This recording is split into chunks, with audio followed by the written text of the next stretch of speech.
중국 위나라에 방덕이라는 맹장이 있었습니다. 한 번은 방덕이 힘이 장사였던 관우와 싸움을 벌이게 됩니다.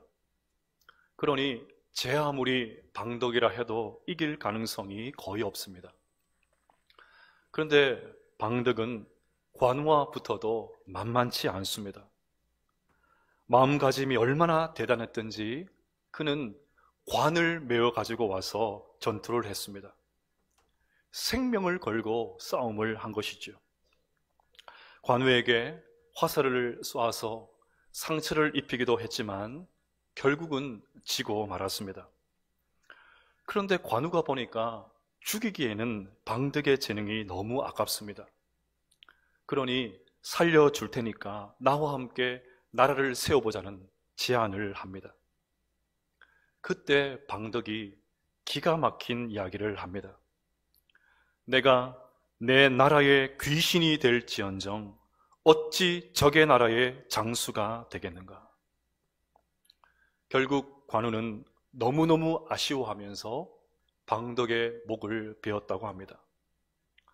여러분, 방덕의 이 말, 내가 내 나라의 귀신이 될지언정 어찌 적의 나라의 장수가 되겠는가? 이 말을 들으시면서 어떤 단어가 떠오르십니까? 저는 지조라는 마을도 떠올랐고 오늘 살펴볼 충성이라는 단어도 생각났습니다. 네, 오늘 우리가 살펴볼 7번째 성령의 열매, 충성이 바로 이런 모습입니다. 충성은 원어로 하면 피스티스입니다. 보통은 성경에서 믿음으로 번역을 합니다. 하지만 오늘 본문에서는 충성으로 번역을 했는데 얼마든지 가능합니다. 보통 충성이라고 하면 어떤 명령이 떨어졌을 때 순종하는 정도로 생각하는데 그렇지 않습니다. 충성은 더 많은 의미를 가지고 있습니다. 충성은 믿을 만한, 확고부동한, 한결같은, 성실한, 신뢰할 만한, 믿음직한 이런 의미를 가지고 있습니다. 저는 피스티스가 믿음과 충성 둘 다 번역되는 것을 보면서 이런 생각을 했습니다. 하나님을 믿는 사람은, 하나님을 향해 믿음을 가진 사람은 하나님께 충성하는 사람이다. 별로 감동이 안 되십니까? 저는 엄청나게 감동했는데요. 내가 이런 문장을 쓰다니 이러면서 엄청 감동을 했는데 다시요. 하나님을 믿는 사람은 하나님께 충성하는 사람이다. 감사합니다. 이런 측면에서 보면 앞서 소개한 방덕은 충신이 틀림없습니다. 확고부동하고 한결같고 성실하고 믿음직한 사람이죠. 우리의 신앙생활도 마찬가지입니다. 하나님을 믿는다는 것은 하나님을 향해 끝까지 충성한다는 의미입니다. 그래서 무슨 일을 만나든지 끝까지 성실하게 믿음직하게 하나님 편에 서는 것, 그것이 믿음 생활 잘하는 것입니다. 더 나아가 사람들에게 저 사람은 참 믿음직해, 저 사람은 참 신뢰할 만하지, 나는 저 사람이 너무 성실해서 좋아, 참 한결같은 사람이야, 이런 소리를 들을 수 있는 것, 그것이 바로 충성입니다. 하지만 오늘 우리는 충성이 사라진 참 변덕스러운 세상에서 살고 있습니다. 꾸준하게 밀고 나가기보다는 쉽게 갈아탑니다. 한결같기보다는 상황을 따라 얼마든지 달라집니다. 줄기차게 밀어붙이기보다는 쉽게 실증을 냅니다.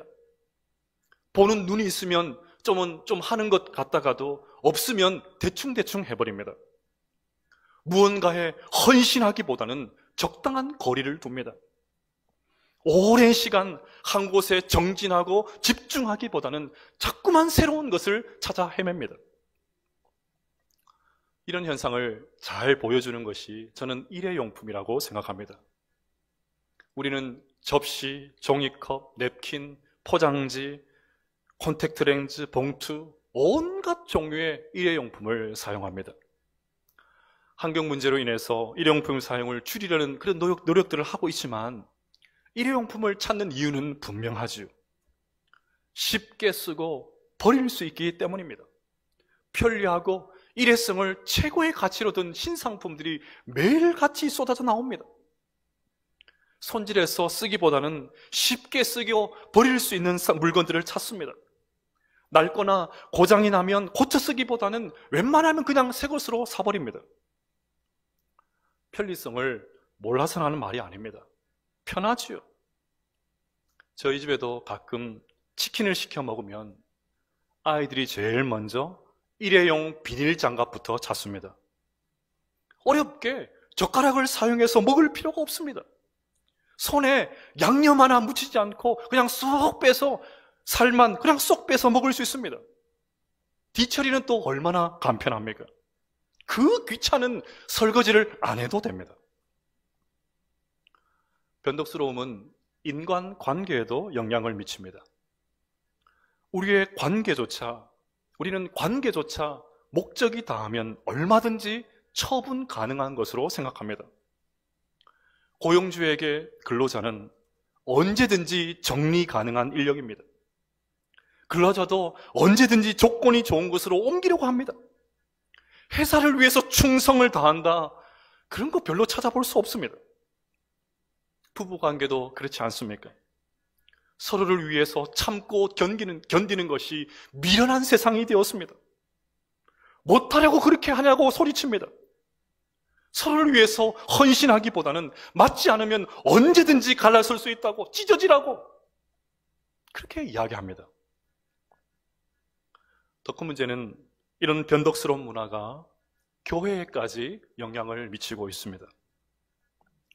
저는 오늘날 교회를 보면서 뷔페 식당이 생각납니다.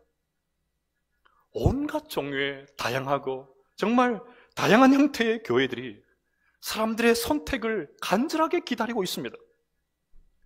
자본주의 세상에서 살고 있는 성도들은 종교 소비자들이 되어서 자신이 원하는 교회를 임의로 입맛대로 고르고 선택합니다. 나 자신의 필요를 잘 채워주는 교회가 좋은 교회라고 여깁니다. 내가 교회를 위해서 어떻게 섬기고 어떻게 헌신할까, 이런 것보다는 교회가 나의 기대에 얼마나 부응할 수 있느냐, 거기에 관심을 갖고 그것을 중요하게 여깁니다. 만족을 시키지 못하면 언제든지 교회도 교체할 수 있다, 그렇게 생각하죠. 저희 부모님은 개척교회에 헌신하셨습니다. 목사님 가정, 다른 집사님 가정, 저희 부모님 가정, 이렇게 세 가정이 개척교회를 시작했습니다. 제 어린 기억에 부모님은 교회와 집에 경계가 없었습니다. 일을 하시다가도 교회에 무슨 일이 생기면 즉시로 교회로 달려가셨습니다. 자연히 어린 시절 저의 놀이터는 목사님의 목양실과 교회 앞마당이었습니다. 저는 부모님의 그 헌신적으로 교회를 세워가는 모습을 보면서 자연스럽게 목사가 되어야 되겠구나, 목사가 되어야지, 그런 생각을 하게 되었습니다. 적어도 그때만 해도 교회가 우리 삶의 중심이었습니다. 내 일보다는 교회 일이 더 중요했습니다. 교회 일이라면 헌신적으로 달려들었습니다. 그런데 교회를 향한 애정이 점점 식어가고 있습니다.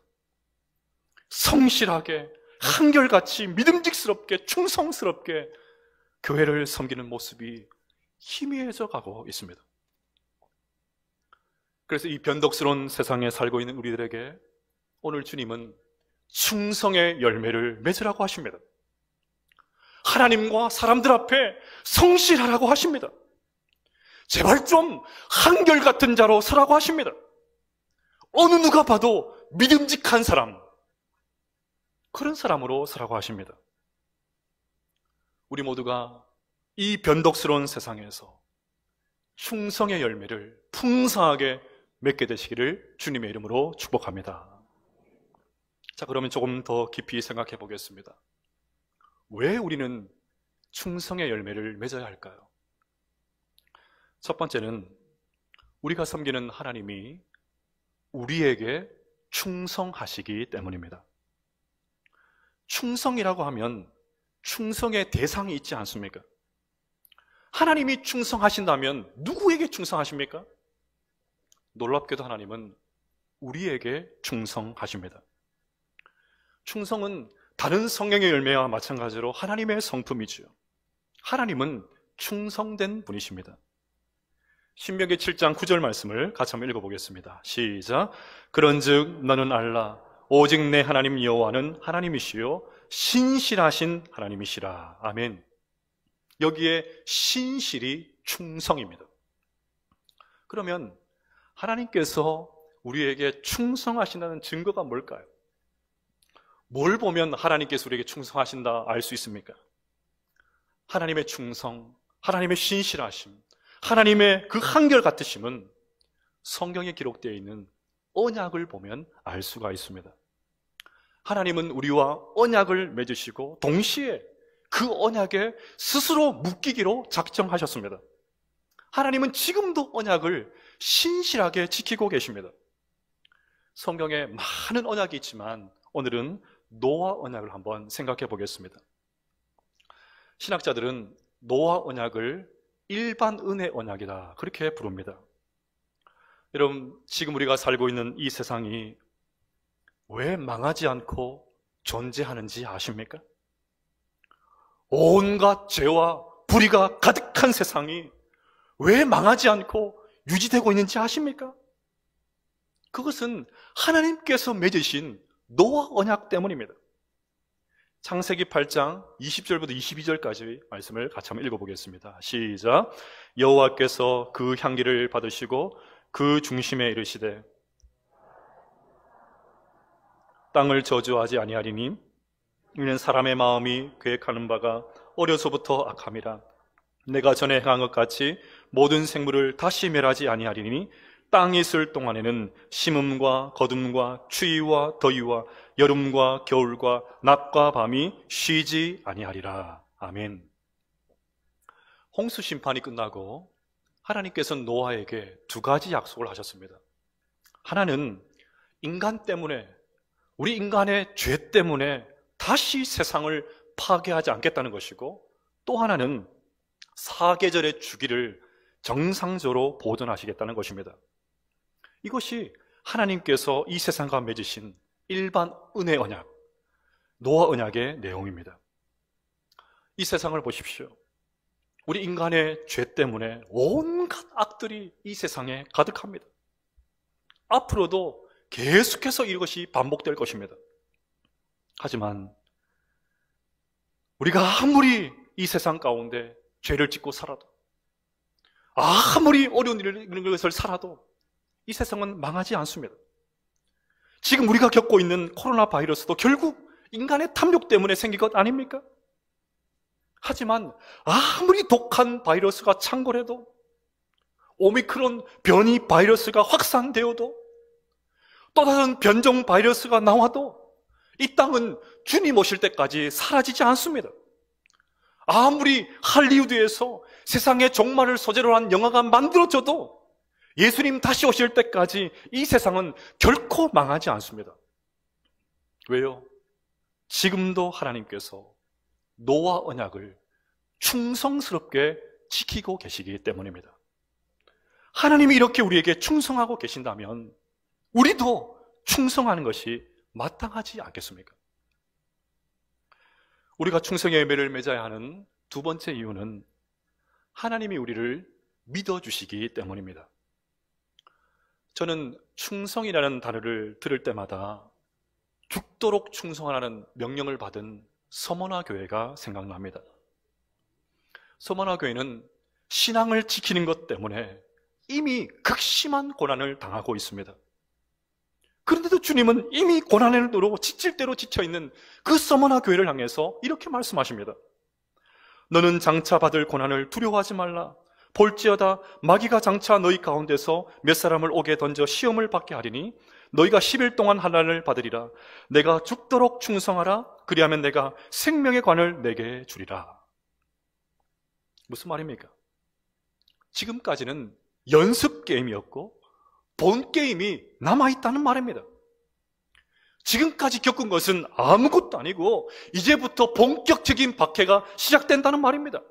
그래서 쉽지 않겠지만 진짜 고난, 본 게임이 닥쳐왔을 그때에도 죽도록 충성해라, 그 말이죠. 여러분, 주님이 너무 하시는 것 아닙니까? 그렇지 않아도 믿음 때문에, 신앙 지키는 것 때문에 죽도록 고생하고 제대로 먹지도 못하고 있는 성도들에게 이게 할 소리입니까? 그런데도 주님은 말씀하십니다. 내가 죽도록 충성하라. 예수님이 왜 이러십니까? 왜 하필 또 서머나 교회입니까? 이유는 그만큼 서머나 교회가 믿을 만한 교회였기 때문입니다. 다른 어떤 교회보다 믿음직한 교회였기 때문입니다. 다른 교회였다면 벌써 포기하고 나자빠졌을 텐데 서머나 교회만큼은 어떠한 어려움이 있어도 끝까지 충성하는 모습을 우리 주님께서 보고 싶으셨던 것입니다. 오고 오는 모든 세대 교회에 죽도록 충성하는 것이 얼마든지 가능하다. 모든 교회가 고난이 오면 다 나자빠지는 것이 아니라 얼마든지 죽도록 충성하는 교회도 있다. 서머나 교회가 바로 그런 증거다. 그것을 보여주고 싶으셨던 것입니다. 하나님께서 오늘 우리에게 충성의 열매를 원하시는 것도 마찬가지입니다. 그만큼 우리를 믿어주시고 신뢰하시기 때문에 충성하라고 하십니다. 하나님의 기대가 이렇다면 우리 모두가 하나님 앞에 믿음직한 사람으로 서야 하지 않겠습니까? 하나님께서 신뢰하는 사람, 일을 맡길 때 안심되는 사람, 그래서 이미 일이 많지만 또 다른 사역을 맡길 때 생각나는 사람, 하나님이 쓰시기에 편한 충성스러운 사람 되시기를 주님의 이름으로 축복합니다. 자, 그러면 결론적으로 한번 생각해 보겠습니다. 우리는 구체적으로 어떻게 충성해야 될까요? 저는 오늘 말씀을 적용하면서 한 가지 도전만 드리고 싶습니다. 우리 모두가 약속을 잘 지키는 신실한 사람이 되시기를 축복합니다. 우리는 약속이 끼워진 세상에서 살고 있습니다. 이와 정반대로 하나님은 한 번 약속하신 것은 끝까지 지키시는 분이십니다. 충성이라고 하면 지레 겁을 먹고 뭔가 대단한 일을 해야 되는 것으로 생각할 수 있는데 전혀 그렇지 않습니다. 우리 일상에서 약속을 잘 지키는 것, 그것도 충성입니다. 우리는 밥 한 번 먹자를 거의 인사의 언어로 사용하고 있습니다. 다음에 차 한잔 하자, 밥 한 번 먹자 그러죠. 누가 저에게 그렇게 말을 하면 저는 바로 날짜를 잡습니다. 빼도 박지 못하게 언제 할까요? 언제 할까요? 그래서 스마트폰을 열고 캘린더 앱을 엽니다. 인사치레로 하려면 처음부터 발설하지 마십시오. 정말 그런 마음이 든다면 바로 날을 잡으셔야 합니다. 저는 이 날이 되는데 언제 가능하세요? 언제 밥 먹을까요? 교회 안에서 기도하겠습니다도 거의 인사의 언어가 되었습니다. 제가 보니까 교회 안에 유통되는 거짓말 가운데 1등이 기도하겠습니다, 이건 것 같습니다. 뭔가 도움을 주긴 해야 되겠는데 마땅하지 않으니까 기도하겠습니다는 말로 그냥 어물쩍 대화를 끝내고 맙니다. 말만 그렇게 하지 말고 정말 기도하셔야 합니다. 기도해 줄 게 얼마나 좋은 언어입니까? 말만 그렇게 하지 말고 정말 기도하셔야 합니다. 기도해야 된다고 하니까 늘 교회에 와서 많은 시간을 들여서 그렇게 기도하지 않아도 상관없습니다. 길을 가다가도 운전하다가도 얼마든지 그분을 위해서, 그 성도님을 위해서 하나님 좀 불쌍히 여겨주세요, 긍휼히 여겨주세요 한 문장으로 얼마든지 기도할 수 있습니다. 그러고 보면 우리의 삶은 약속에 기반합니다. 2년 전에 사촌 여동생 결혼식 주례를 한 적이 있습니다. 외삼촌직에서 출석하신 교회 목사님께서 부상을 당하셔서 열흘 전에 급하게 저로 교체가 되었습니다. 보통은 결혼 전에 주례자가 신랑 신부를 만나서 권면도 하고 또 이렇게 준비도 시키고 이렇게 하지 않습니까? 저는 결혼식장에서 신랑을 처음 봤습니다. 그렇다고 오빠가 주례를 하는데 대충 할 수 없지요. 제 딸이 결혼한다는 심정으로 정말 정성껏 준비를 했습니다. 결혼 예식이 결혼 예비학교라는 심정으로 정말 그렇게 절절한 마음으로 인도를 했습니다. 결혼 서약도 다부지게 받았습니다. 소리가 작거나 진정성이 없으면 다시 할 거니까 처음부터 제대로 하라고 협박을 해댔습니다. 그랬더니 한 번에 큰 소리로 하더라고요. 그런데도 마음에 안 든다고 다시 하라고 그렇게 했었습니다. 저는 그렇게 해서라도 두 사람이 이제 새 출발하는 이 두 사람이 서약한 대로 서로 희생하고 이해하면서 평생 행복한 가정이 되기를 바라는 마음으로 그렇게 했습니다. 연말이 되어 교회에서는 내년을 위한 행정 준비를 하고 있습니다. 특별히 올해부터는 신임 서리 집사님들을 대상으로 임명 동의서를 받으려고 합니다. 해당되시는 분들은 동의서의 내용을 잘 확인하시고 사인을 하신 이후에 제출해 주시기를 바랍니다. 기존의 서리 집사님들도 오늘 설교를 통해서 사명의 신발들을 좀 다시 조여매시기를 바랍니다. 동의서의 내용은 4가지입니다. 첫째, 본인은 주의를 구별하여 거룩히 지키며 공예배에 최선을 다해 참여하여 영적 성장을 위해 힘쓰겠습니다. 둘째, 본인은 하나님께 드리는 11조 및 헌금의 의무를 기쁨으로 감당하겠습니다. 셋째, 본인은 자녀를 그리스도의 제자로 힘써 양육하며 가정과 일터를 비롯한 모든 생활에 단정히 임하겠습니다. 넷째, 본인은 교회의 비전에 동의하며 이를 실천하여 언양교회 집사로서의 본분을 다하겠습니다. 저는 개인적으로 서리집사 임명 동의서의 내용이 장로님, 장로집사님, 권사님으로 임직하실 때 하는 서약의 내용보다 훨씬 더 구체적이고 훨씬 더 무겁다고 생각합니다.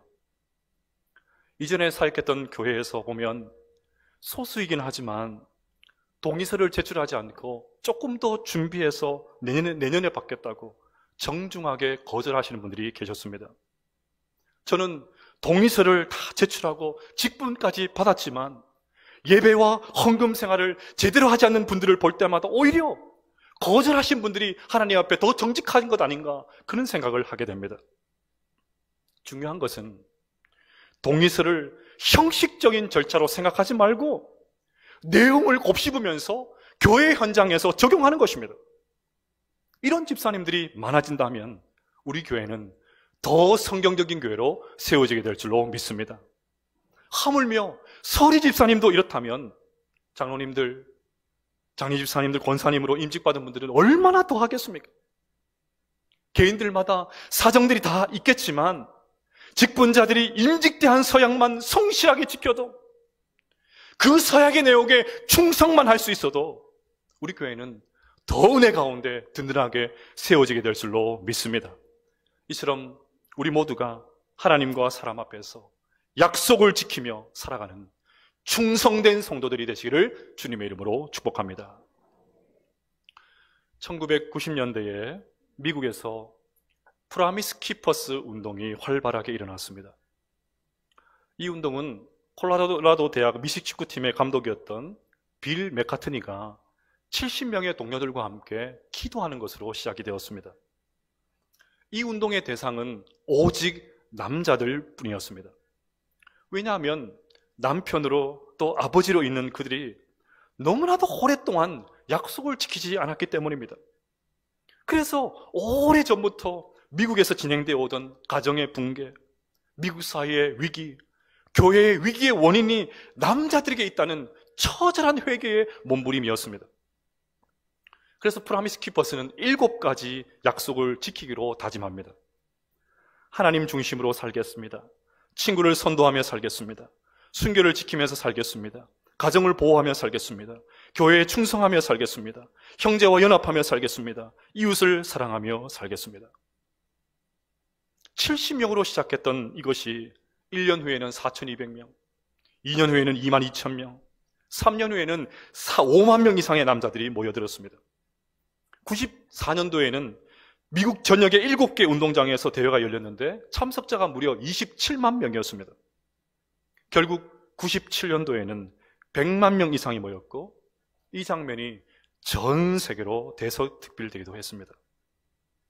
그런데 이제 이 운동마저도 희미해져 버렸습니다. 사랑하는 여러분, 이 아침에 우리 모두가 새로운 프라미스 키퍼스로 세워질 수 있기를 축복합니다. 남자들뿐만이 아니라 여자들도, 아니 전 세대가 약속을 지키는 신실한 믿음의 사람들로 설 수 있기를 축복합니다.